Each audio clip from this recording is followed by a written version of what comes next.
अगर बृहस्पति नहीं चमके तो बृहस्पतेश्वर महादेव, जहां पर बैठकर बृहस्पति भगवान ने शंकर भगवान की आराधना करी है, रोज गंगा जल जाना, गंगा जल लेकर आना, शिव जी की आराधना करना, एक शिवलिंग का निर्माण करा, उसकी आराधना में बृहस्पति भगवान डूब गए, उसकी आराधना में बृहस्पति महाराज निरंतर लगे रहे। और इतनी आराधना बृहस्पति महाराज ने करी, इतनी आराधना कर काशी में करी। बृहस्पतेश्वर महादेव काशी में विराजमान। कौन से महादेव? जम के बोलिए जरा। बृहस्पतेश्वर महादेव काशी में विराजमान है, जो अंगूठी में पुखराज नहीं पहन सकते, जिनकी भाग्य रेखा उल्टी चल रही हो, बृहस्पति चमक ही नहीं रहा हो, जिस काम में हाथ डालते हैं वो काम पूरा ही नहीं होता हो, तो एक बार काशी जाना, बृहस्पतेश्वर महादेव का स्पर्श करना, उनका अभिषेक पूजन करना और उनका स्पर्श कर कर एक बेलपत्र ब्राह्मण देवता से मांग कर लेकर जाना कि इन बृहस्पतेश्वर महादेव से मुझे एक बेलपत्र दे दो। तुम्हें पुखराज पहना कि नहीं पहना, हीरा रतन माणिक पहना कि नहीं पहना, वो बेलपत्र इतना चमत्कार कर देगी कि जिंदगी में कभी संपदा की कमी आएगी नहीं। आराधना करी बृहस्पति महाराज ने कि शंकर भगवान सामने प्रकट हो गए। मांगो बृहस्पति, तुमको क्या चाहिए? कुछ नहीं, केवल आपका भजन। नाम रख दिया, तुम्हारा नाम बृहस्पति रहेगा। बृहस्पति भगवान का एक नाम बृहस्पति भी रख दिया और तुम साधारण नहीं रहोगे। तुमने मेरी आराधना करी है तो देवताओं के गुरु बनकर विराजमान हो। इतनी भी परेशानी चल रही हो, थोड़े दिन बाबा की जो जलाधारी है, इस जलाधारी पर हल्दी का थोड़ा सा लेपन करिए।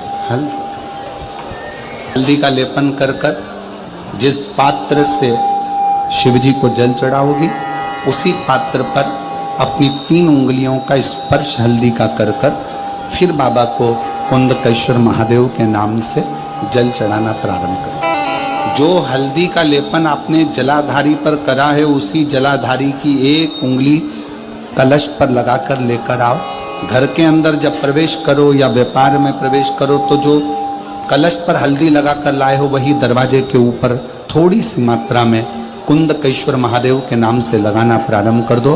कैसी भी चिंता हो, 7 से 8 दिन में वो चिंता समाप्त होगी। पूजा में 2 चीजों का होना बहुत जरूरी है, बहुत ध्यान देना।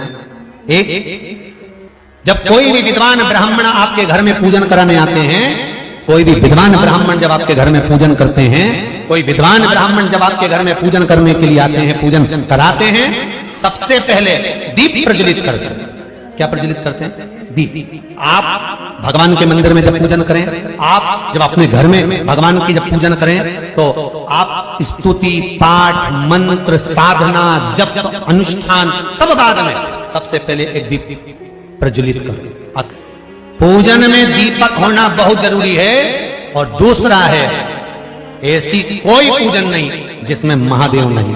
अगर जिस पूजन में शंकर नहीं होंगे, वो पूजन कोई देवता स्वीकार नहीं करता, कोई देवता स्वीकार नहीं करेगा, उस पूजन का कोई फल नहीं जिसमें शिव नहीं है।